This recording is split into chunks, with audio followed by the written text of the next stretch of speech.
అందరికీ నమస్కారం అండి. ఈరోజు ఒక మంచి విషయంతో మీ ముందుకు వచ్చా. ఒక మంచి కథ అనమాట. ఒక ఇంట్లో నలుగురు కొడుకులు, నలుగురు కోడళ్ళు, తల్లి తండ్రి, అది కుటుంబం అనమాట. ఆడపిల్ల ఒకరికి పెళ్ళైపోతుంది, సరేనా. నలుగురు కొడుకులు కోడళ్ళు అందరూ పడుకున్నప్పుడు తల్లి ఏం చేసేదంటే, అమ్మ ఏం చేసేదంటే కంచాలు తోమడం, తెల్లవారి 3 గంటలకో 4 గంటల నిద్ర ఇరిగిపోతే, ఎప్పుడు కూడా పాతకాలం మనుషులకి అలవాటు కదా వేగరం లేగడం. అలాగే వేగరం లెగిసి ఇంటి పనులన్నీ చక్కపెట్టుకుండేది. ఎప్పుడైతే ఇంటి పనులన్నీ చక్కపెట్టుకుండేదో, ఇంట్లో సామాన్లు చప్పుడు అంటే అదే అన్నీ తోముతుంటే చేస్తుంటే శుభ్రం చేస్తుంటే ఇంత అంత కాదు శబ్దం అనమాట.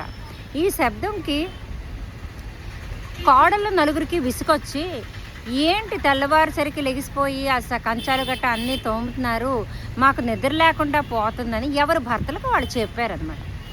అప్పుడు చెప్పితే భర్తలందరూ కూడా ఆలోచించారు, నలుగురు కొడుకులు కూడా ఆలోచించారు, ఎలా చేద్దాం ఏంటి, పాపం వీళ్ళకి ఇబ్బందే, మరి అమ్మ కూడా కష్టపడుతుందే కదా, అమ్మ కూడా తప్పు చేయట్లేదు కదా అని ఆలోచించి మరుసటి రోజు నుంచి నలుగురు కొడుకులు కూడా చెరో పని తల్లికి సాయం చేసి అమ్మకి కూర్చోపెట్టారు. ఇన్ని రోజులు నువ్వు కష్టపడ్డావు కదా, నువ్వు కూర్చోలే, మరి నువ్వు కష్టపడకమ్మా, మేమే అన్నీ చేస్తాము అని ఆ అమ్మకి అన్ని పనులు సాయం చేస్తే, అయితే భర్తలు పని చేస్తుంటే భార్యలు మన చెప్తుందా.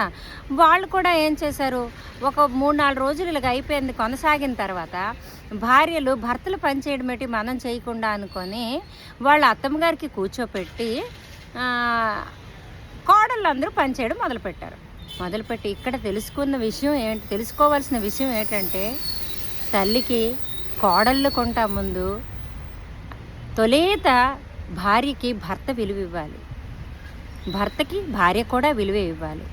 ఎందుకంటే ఆ తల్లి పని చేసినప్పుడు ఆ తండ్రి ఏమీ అనేవారు కాదు, ఎందుకంటే తన ఇంటి పనులన్నీ కదా చేస్తుంది, తనకు కూడా నిద్ర డిస్టర్బెన్సే కదా మరి.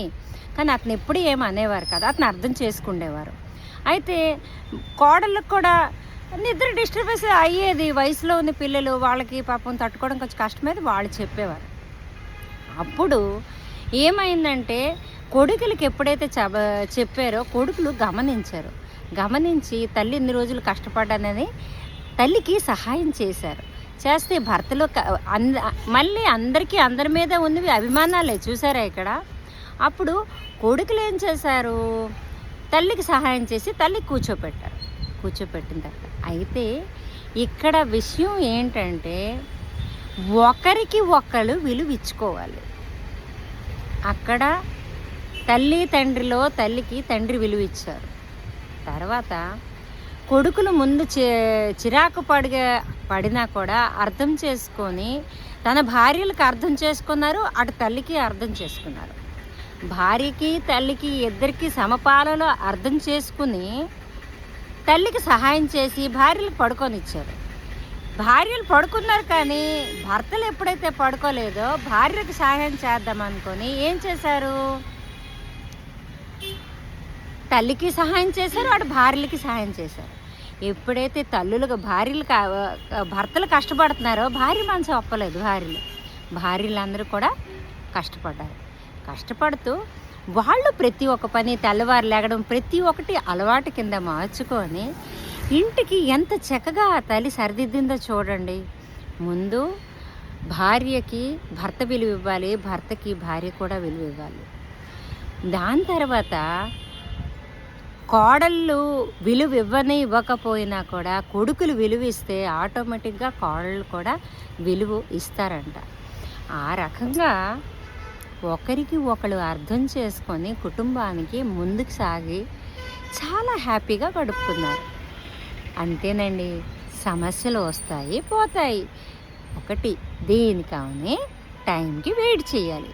నేను చెప్పడంలో ఏమైనా తప్పులుంటే మన్నించండి. ఇంతటితో సెలవు తీసుకుంటున్నాను.